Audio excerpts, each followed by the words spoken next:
Good afternoon મિત્રો. હવે આપણે આ માનવ સ્વાસ્થ્ય અને રોગોના પ્રકરણને આગળ વધારીએ.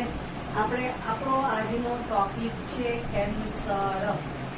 મિત્રો, આ શબ્દોથી તમે બહુ જ સારી રીતે પરિચિત છો. આ કેન્સર જે છે એ ખૂબ જ ભયંકર, જીવલેણ, બિનચેપી રોગ છે. આપણે ચેપી રોગ જીવલેણ હતો એ જ હતો. આજે આપણે આ ચેપ્ટરની અંદર જીવલેણ હોય એવા બે રોગ ભણવાના હતા. એક હતું એડ્સ કે જે જીવલેણ છે અને ચેપી છે, જ્યારે આ કેન્સર જે છે એ જીવલેણ અને બિનચેપી હોય એવો આ રોગ છે. આપણા દેશની અંદર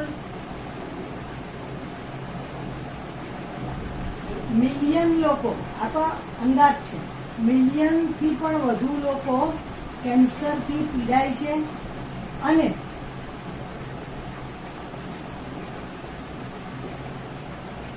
કેટલા બધા લોકોનું તેમાં મૃત્યુ પણ થાય છે.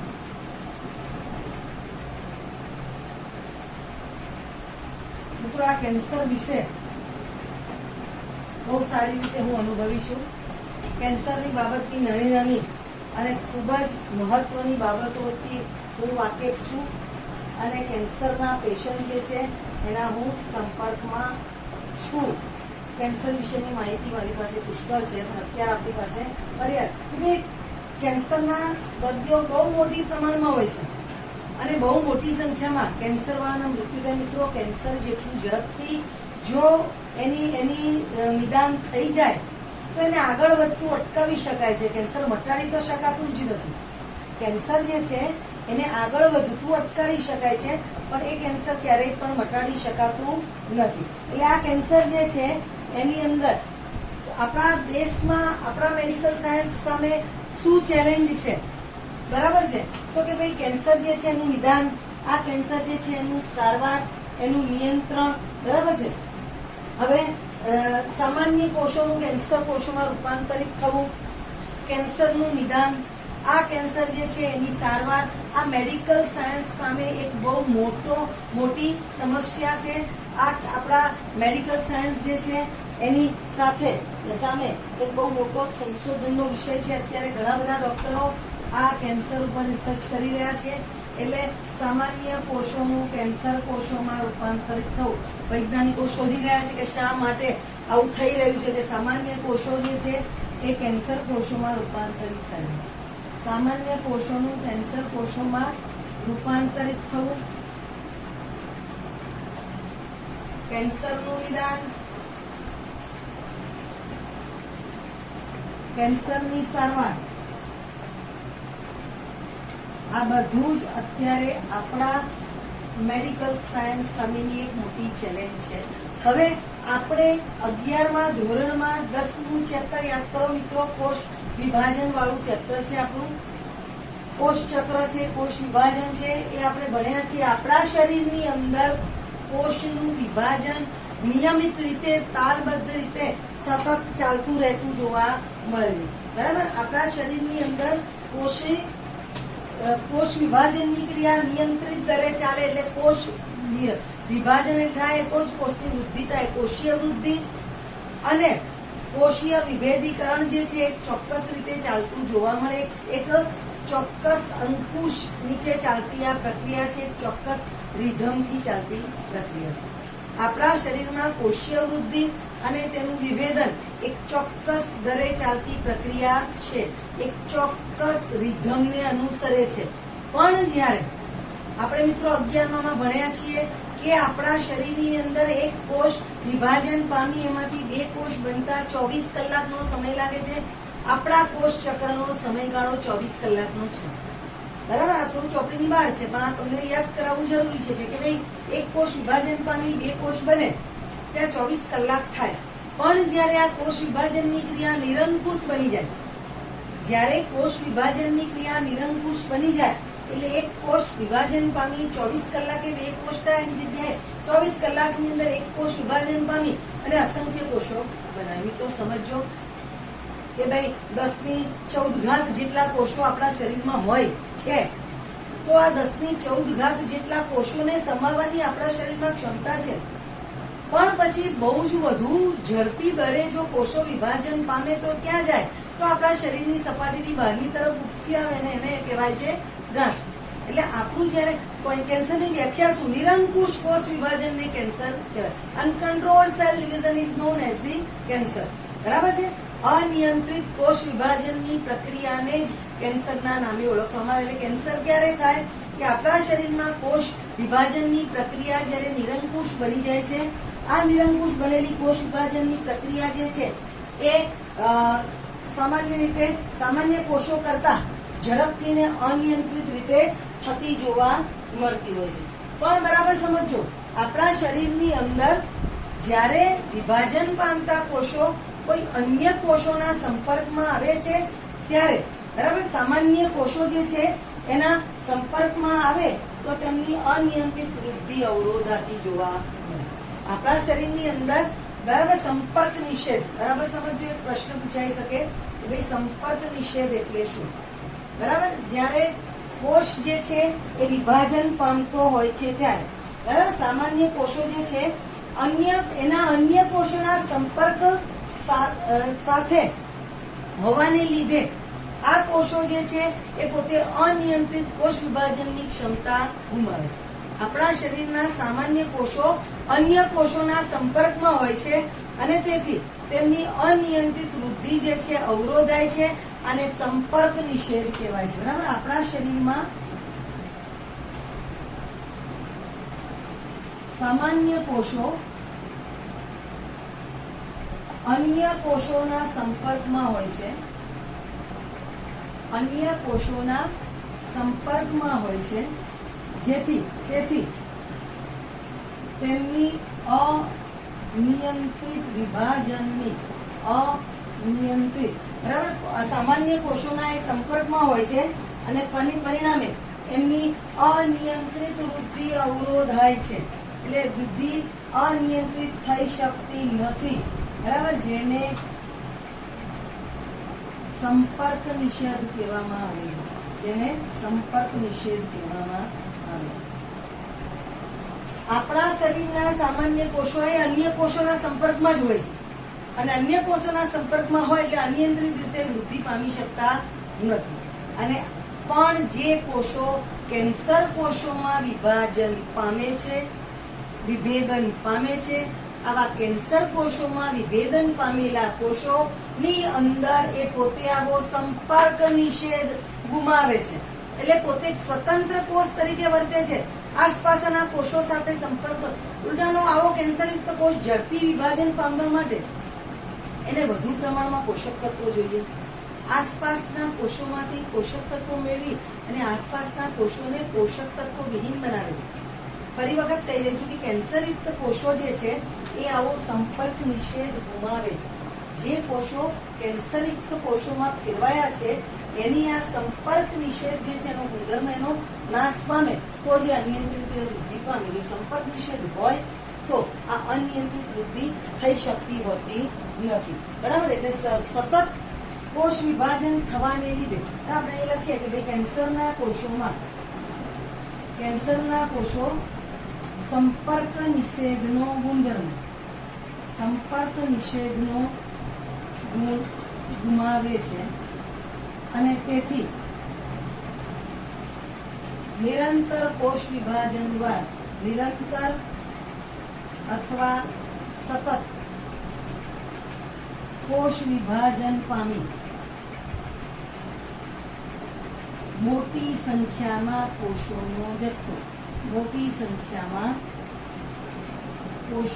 જથ્થો ઉત્પન્ન કરે છે, જેને ઉત્પન્ન કરે. અને આ કોષો ભેગા ક્યાં થાય? જગ્યા જ નથી શરીરમાં. કોષો બન્યા તો ખરા પણ હવે કોષો ક્યાં આવશે? તો કોષોનો જે જથ્થો સર્જાશે એક જગ્યાએ ઉપસીને બહાર આવશે, જેને ગાંઠ કહે છે. ક્લિયર? કેન્સરના કોષો, જે કોષો કેન્સર કોષોમાં વિભાજિત થયા છે એ કોષો પોતે સંપર્ક ક્ષમતાનો ગુણધર્મ ગુમાવે છે અને પરિણામે એ સતત નિરંકુશ રીતે વિભાજન પામ્યા જ કરે છે. નિરંકુશ એટલે વિભાજન પામી મોટા પ્રમાણમાં કોષોનો જથ્થો સર્જે. આ મોટા પ્રમાણમાં કોષોના જથ્થાને આપણે ગાંઠના નામે ઓળખીએ છીએ.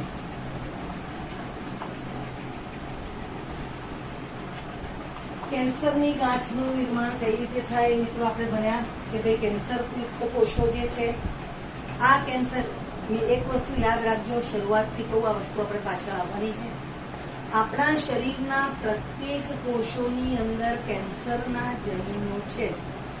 આપણા શરીરના પ્રત્યેક કોષની અંદર કેન્સરયુક્ત જનીનો છે, બરાબર છે. અને આ કેન્સરયુક્ત જનીનો એ સામાન્ય રીતે નિષ્ક્રિય હોય છે, પણ કોઈ સામાન્ય સંજોગો પ્રાપ્ત થાય, કેટલીક વિશિષ્ટ પરિસ્થિતિઓમાં આ કેન્સરયુક્ત જનીનો સક્રિય બને ત્યારે તે કોષ કેન્સર કોષમાં પરિવર્તિત થાય છે. ક્લિયર?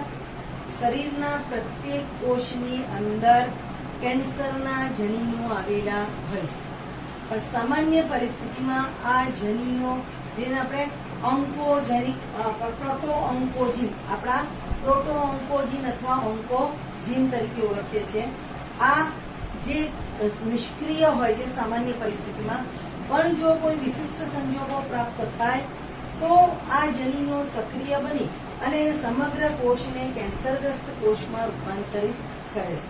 અને કેન્સરગ્રસ્ત કોષો સંપર્ક નિષેધનો ગુણધર્મ ગુમાવે છે અને પરિણામે સતત નિરંકુશ રીતે વિભાજન પામે છે અને વિભાજન પામી અને એ મોટા પ્રમાણમાં કોષોનો જથ્થો ઉત્પન્ન કરે, જેના દ્વારા ગાંઠ બને છે. હવે કેન્સરની ગાંઠ જે છે એના બે પ્રકાર છે. કેન્સરની ગાંઠ કેટલા પ્રકારની છે? બે પ્રકારની છે. એક છે સાધ્ય ગાંઠ અને બીજી છે અસાધ્ય ગાંઠ. બરાબર, આપણે વારાફરતી બંને ગાંઠ વિશે ભણીશું. સાધ્ય ગાંઠ જે છે એ કેન્સરની ગાંઠ જે જગ્યાએ થાય છે પોતાના મૂળ સ્થાને જે એ હંમેશા સ્થાયી રહે. બરાબર, આ ગાંઠ જે છે મૂળ સ્થાને સ્થાયી રહે છે. પોતાના મૂળ સ્થાને જ્યાં નિર્માણ પામી છે ત્યાં ને ત્યાં સ્થાયી રહે છે. શરીરના અન્ય ભાગોની અંદર એ ફેલાતી નથી. બરાબર, અને શરીરના અન્ય ભાગોમાં ફેલાતી નથી. શરીરના અન્ય ભાગોમાં ફેલાતી નથી. એટલે આવી ગાંઠ જે છે ને ઓપરેશન દ્વારા દૂર કરી શકાય છે. ઓપરેશન ને આપણે સર્જરી પણ ગુજરાતી નથી આવડતું. ઓપરેશન દ્વારા દૂર કરી શકાય છે.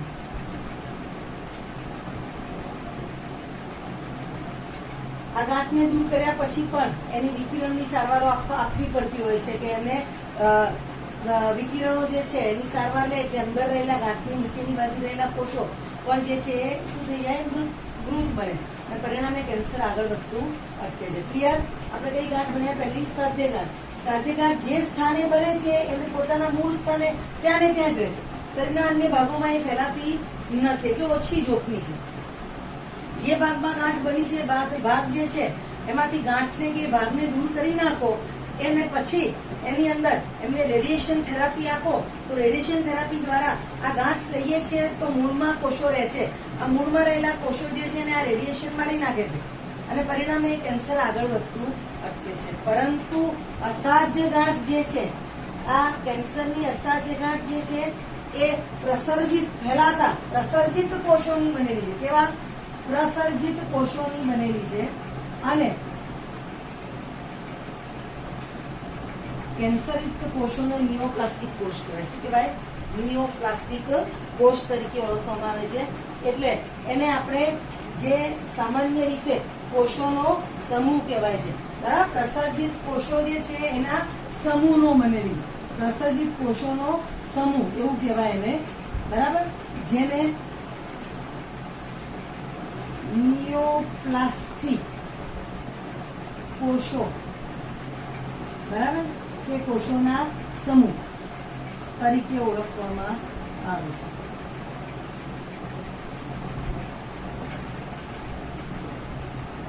યાદ રાખજો મિત્રો, આ જે પ્રસર્જિત કોષો છે એક જગ્યાએ જ ગાંઠ બનશે એવું આમાં નથી, બરાબર છે. અને આ કોષો છે ને ખૂબ ઝડપથી વિભાજન પામે. હમણાં જ મેં કહ્યું અહીંયા વિભાજન તો પામશે પણ આના કરતા એનો દર ધીમો હશે. અસાધ્ય ગાંઠ કરતા સાધ્ય ગાંઠના વૃદ્ધિ દર પ્રમાણમાં ઓછો રહે. એટલે આ કોષો શું થાય છે, ખૂબ જ ઝડપથી વૃદ્ધિ પામે છે. આ કોષો ખૂબ જ ઝડપથી વૃદ્ધિ પામે છે. હમણાં જ મેં તમને કહ્યું કે વૃદ્ધિ પામવા માટે પોષક તત્વો જોઈએ. એટલે આસપાસના કોષોમાંથી પોષક તત્વો પોતે મેળવી લે છે અને કોષો આસપાસના કોષોને પોષક તત્વોથી એ વંચિત રાખે છે. બરાબર છે, બરાબર. જે આસપાસના કોષોમાંથી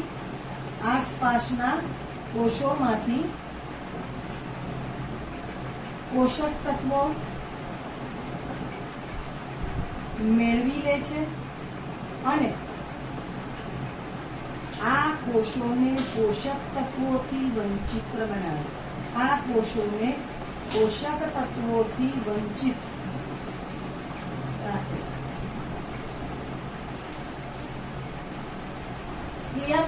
કોષો જેટલી ઝડપી વૃદ્ધિ પામશે એટલું વધુ પોષક તત્વો જોઈશે.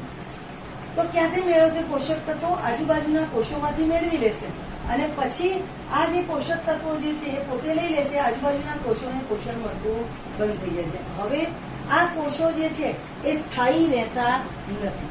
આ ગાંઠમાંથી છૂટા પડેલા કોષો રુધિર દ્વારા બરાબર વહન પામી અન્ય અંગોમાં જઈ અને ત્યાં પણ ગાંઠનું સર્જન કરે. બરાબર. આ ગાંઠમાંથી છૂટા પડેલા કોષો રુધિર દ્વારા વહન પામી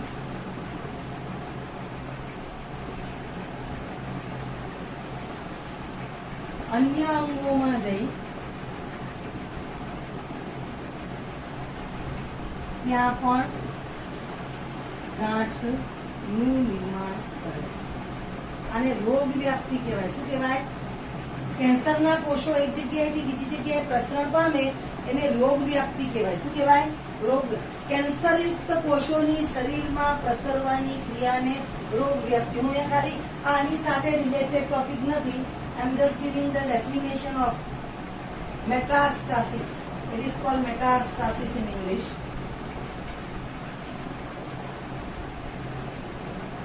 કેન્સરયુક્ત કોષોની શરીરમાં પ્રસરવાની ક્રિયાને કેન્સરયુક્ત કોષોની શરીરમાં પ્રસરવાની કે ફેલાવાની શરીરમાં પ્રસરવાની અથવા તો ફેલાવાની ક્રિયાને રોગ વ્યાપ્તિ કહે છે. અસાધ્ય ગાંઠમાં શું થયું? રોગ વ્યાપ્તિ થઈ ને મિત્રો? અસાધ્ય ગાંઠમાં રોગ વ્યાપ્તિ થઈ કે ના થઈ? થઈ. કેમ? તો કે કેન્સરની ગાંઠમાંથી કોષ છૂટો પડ્યો, રુધિરમાં ગયો, અન્ય અંગમાં ગયો, ત્યાં જઈને પાછી એને શું કરી? તો કે ગાંઠનું નિર્માણ કર્યું. એટલે આ બહુ જોખમી છે. કેમ? તો કે એક જગ્યાએ સ્થાયી ગાંઠ નથી, શરીરના જુદા જુદા ભાગની અંદર ગાંઠ બનાવે છે. પરિણામે ઓપરેશન દ્વારા ગાંઠને એક વખત કાઢો તો શરીરમાં અન્ય અંગોમાંથી એની ગાંઠ આપણને જોવા મળે. એટલે જ્યારે અસાધ્ય ગાંઠનું નિર્માણ થાય તો એ ખૂબ જ જોખમી ગણવામાં આવે. એટલે આ આપણે ભણ્યા કેન્સરની બે પ્રકારની ગાંઠ, એક સાધ્ય ગાંઠ અને બીજા નંબરની અસાધ્ય ગાંઠ. સાધ્ય ગાંઠમાં આપણે કીધું કે મૂળ સ્થાને જ્યાં એનું નિર્માણ થાય ત્યાં સ્થાયી રહેશે. એટલે આપણે ઓપરેશન દ્વારા એને દૂર કરી શકીએ અને ત્યારબાદ રેડિયેશન થેરાપી દ્વારા આ કેન્સરને આગળ વધતું અટકાવી શકીએ છીએ. પણ અસાધ્ય ગાંઠ એટલે શું? તો કે ભાઈ કોષોનો સમૂહ છે, ફેલાતા હોય તેવા કોષોનો સમૂહ. બરાબર છે. એટલે એક જ જગ્યાએ સ્થાયી રહેતો નથી. બીજું આ પ્રસર્જિત કોષોનો સમૂહ બહુ ઝડપથી વિભાજન પામે એટલે આજુબાજુના કોષોમાંથી પોષણ તત્વો લઈ લે, આજુબાજુના કોષોને પણ એ નુકસાન પહોંચાડે છે. બીજું કે આ ગાંઠમાંથી છૂટો પડે કોષ રુધિર દ્વારા અન્ય અંગોમાં જાય ત્યાં ફરી પાછું ગાંઠનું નિર્માણ કરે. આને રોગ વ્યાપ્તિ કહેવાય. કેન્સરનો કોષ ગાંઠમાંથી છૂટો પડ્યો, રુધિર દ્વારા અન્ય અંગમાં ગયો, ત્યાં જઈને ફરી ગાંઠનું નિર્માણ કરે અને આપણે રોગ વ્યાપ્તિ કહેવાય. જેને મેં સામાન્ય ભાષામાં લખ્યું છે તો ભાઈ રોગ વ્યાપ્તિ એટલે શું? ત્યાં થયું આપણું કેન્સરના ગાંઠના પ્રકારો.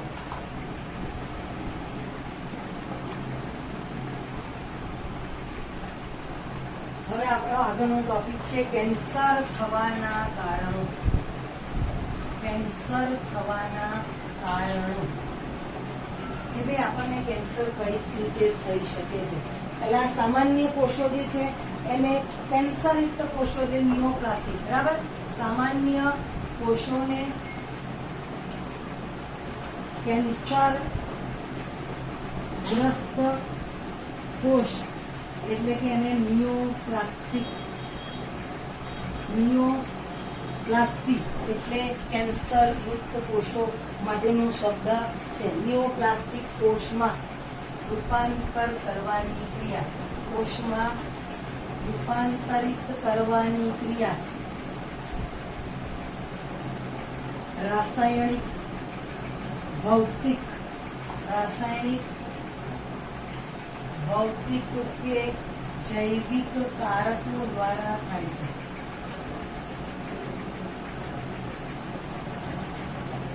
જેને કેન્સર જન કહે છે. આટલું ક્લિયર મિત્રો? સામાન્ય કોષને નિયોપ્લાસ્ટિક કોષ અથવા કેન્સરગ્રસ્ત કોષમાં રૂપાંતરિત કરવા માટે રાસાયણિક પરિસ્થિતિઓ જવાબદાર છે, ભૌતિક કારકો જવાબદાર છે અને જૈવિક કારકો પણ જવાબદાર. જે કારકો કેન્સર માટે જવાબદાર છે એને કેન્સરજન કહેવામાં આવે. જે કારકો કેન્સર માટે જવાબદાર છે એને કેન્સરજન કહેવાય. મિત્રો, આ કેન્સરજનની અંદર આપણે વિકિરણોનો સમાવેશ થાય છે.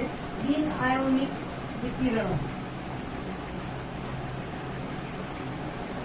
યુવી રેઝ, અલ્ટ્રાવાયોલેટ કિરણો, આયોનિક વિકિરણ, ક્ષ કિરણો, એક્સ-રેઝ અને ગામા કિરણો.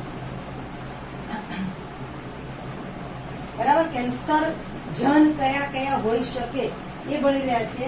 તો કેન્સર કોના દ્વારા પ્રેરાય? તો કે ભાઈ એવા બિન-આયોનિક કિરણો, યુવી રેઝ જે છે એની તમારા શરીર જે છે યુવી રેઝના સતત સંપર્કમાં આવે તો કેન્સર થઈ શકે મિત્રો. આયોનિક કિરણો કે જે આપણા આયોનાઇઝેશન પ્રેરે છે, આયનીકરણ પ્રેરતા હોય તેવા કિરણો, ક્ષ કિરણો અને ગામા કિરણો એ પણ કેન્સર માટે જવાબદાર ગણવામાં આવે છે. આ ઉપરાંત જે તમાકુના ધુમાડામાં રહેલા રાસાયણિક કેન્સરજન, બરાબર, તમાકુના ધુમાડામાં રહેલા રાસાયણિક કેન્સરજન ફેફસાના કેન્સર માટે જવાબદાર છે. ફેફસાના કેન્સર માટે જવાબદાર છે. મિત્રો, એક વસ્તુ કહી દઉં કે જે કેન્સર પ્રેરતા વાયરસને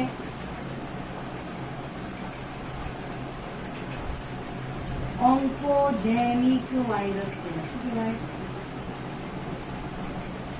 એના જનીનને વાયરલ ઓન્કોજીન કહેવાય. શું કહેવાય? વાયરલ ઓન્કોજીન. આ પૂછાય તમને, બરાબર?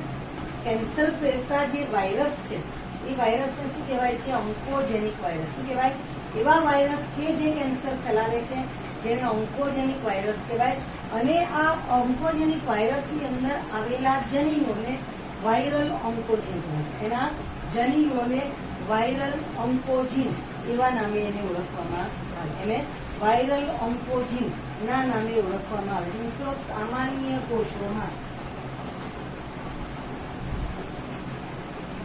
આપણા, મેં હમણાં જ અગાઉ તમને સમજાવ્યું કે આપણા શરીરના પ્રત્યેક કોષની અંદર કેન્સરના જનીનો આવેલા જોવા મળે છે, બરાબર છે?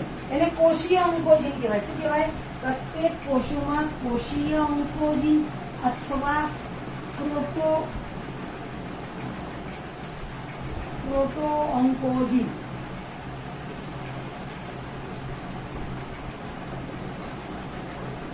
આપણા શરીરના પ્રત્યેક સામાન્ય કોષમાં જે કેન્સરના જનીન છે એને કોષીય ઓન્કોજીન કહેવાય અથવા એને પ્રોટો ઓન્કોજીન કહેવામાં આવે છે. જે સામાન્ય પરિસ્થિતિમાં નિષ્ક્રિય હોય છે, જે સામાન્ય રીતે નિષ્ક્રિય હોય છે અને કોઈ વિશિષ્ટ પરિસ્થિતિમાં સક્રિય, કોઈ વિશિષ્ટ પરિસ્થિતિમાં સક્રિય બને છે. આપણા શરીરની અંદર, આપણા કોષોની અંદર જે જે કેન્સરયુક્ત જનીનો છે એને શું કહેવાય છે? કોષીય ઓન્કોજીન અથવા પ્રોટો ઓન્કોજીન, જે સામાન્ય પરિસ્થિતિમાં નિષ્ક્રિય હોય છે પણ ક્યારેક વિશિષ્ટ પરિસ્થિતિઓ પ્રાપ્ત થાય તો એ સક્રિય બની શકે છે. એટલે આ જે છે પછીની વાત કરીએ આપણે, કેન્સર થવાના કારણો પૂછાય આપણે આટલું લખવું પડે. આ મેં જે બોર્ડ પર લખ્યું છે તે બધું બરાબર, એને આપણે કેન્સર થવાના કારણ તરીકે ગણીએ છીએ. અહીંયા ટોપિક આપણો પૂરો થાય છે.